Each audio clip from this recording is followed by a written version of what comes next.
Assalamualaikum warahmatullahi wabarakatuh. Hari ini materi bahasa Indonesia kita akan membahas materi tentang berkorespondensi dengan surat pribadi dan surat dinas. Untuk pertemuan kali ini kita akan membahas tentang surat pribadi terlebih dahulu.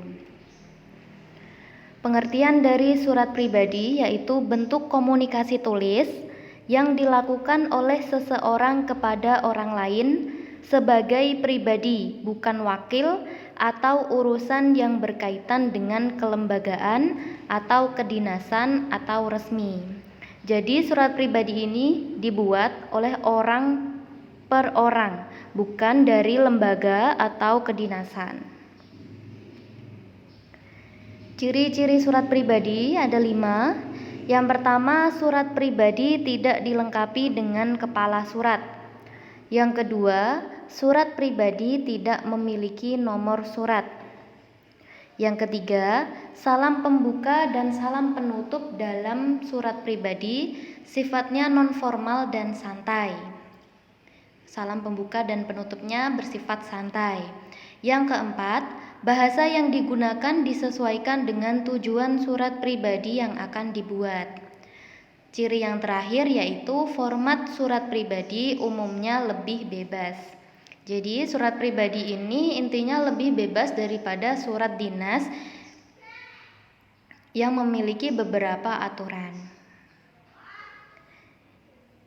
Menyimpulkan isi surat pribadi. Surat pribadi terdiri dari paragraf pembuka, isi, dan penutup. Menyimpulkan isi surat berdasarkan isi surat terletak di setelah pembuka surat. Jadi menyimpulkan isi suratnya itu terletak setelah pembuka surat. Struktur dari surat pribadi yang paling atas yaitu tanggal surat, disusul alamat surat, pembukaan, pendahuluan, isi, penutup surat, dan yang terakhir nama pengirim surat beserta tanda tangannya. Nah, yang paling bawah ini nama pengirim surat, nama yang menulis beserta tanda tangan. Ini ada unsur dan alasan penulisan surat. Yang pertama yaitu tempat dan tanggal surat. Alasannya agar pembaca tahu di mana dan kapan penulis menulis surat. Salam pembuka ini untuk menyapa pembaca surat. Selanjutnya kalimat pembuka paragraf pertama digunakan sebagai pengantar isi surat yang mengajak pembaca untuk memperhatikan pokok surat. Ini itu bisa kata-kata awalnya seperti tanya kabar dan lain sebagainya. Isi surat bertujuan agar pembaca mengetahui maksud dan tujuan pengiriman surat.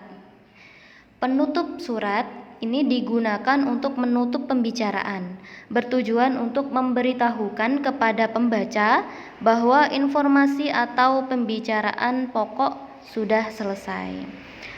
Yang terakhir yaitu salam akhir, bertujuan untuk menambah kesantunan dalam berkomunikasi. Ciri penggunaan bahasa pada surat pribadi yaitu menggunakan pilihan kata sapaan bersifat pribadi, kata emotif dan ekspresif. Kata-katanya bebas asalkan tetap menggunakan emosi yang kuat. Yang kedua, bahasa dalam surat pribadi tidak formal namun santun.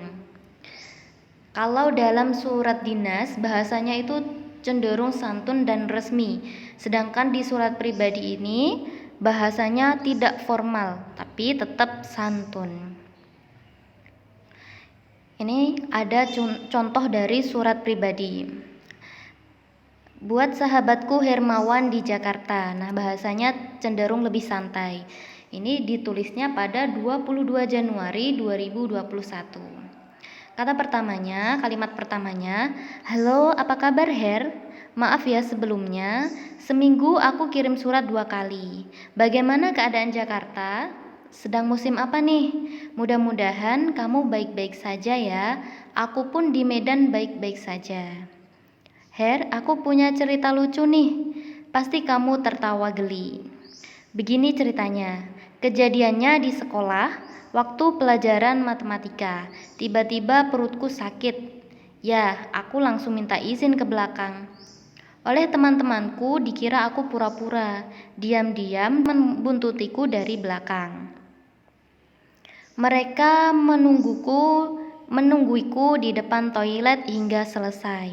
Sekian dulu ya Her, lain kali disambung lagi. Dari sahabatmu Didi. Nah, ini termasuk dalam contoh surat pribadi antara orang ke orang. Antara Hermawan dikirim surat pribadi oleh Didi sahabatnya. Nah, demikian itu tadi materi tentang surat pribadi. Selanjutnya nanti kita akan membahas lebih jauh lagi tentang surat dinas. Sekian yang dapat Bu Nurul sampaikan. Billahi taufik wal hidayah. Wassalamualaikum warahmatullahi wabarakatuh.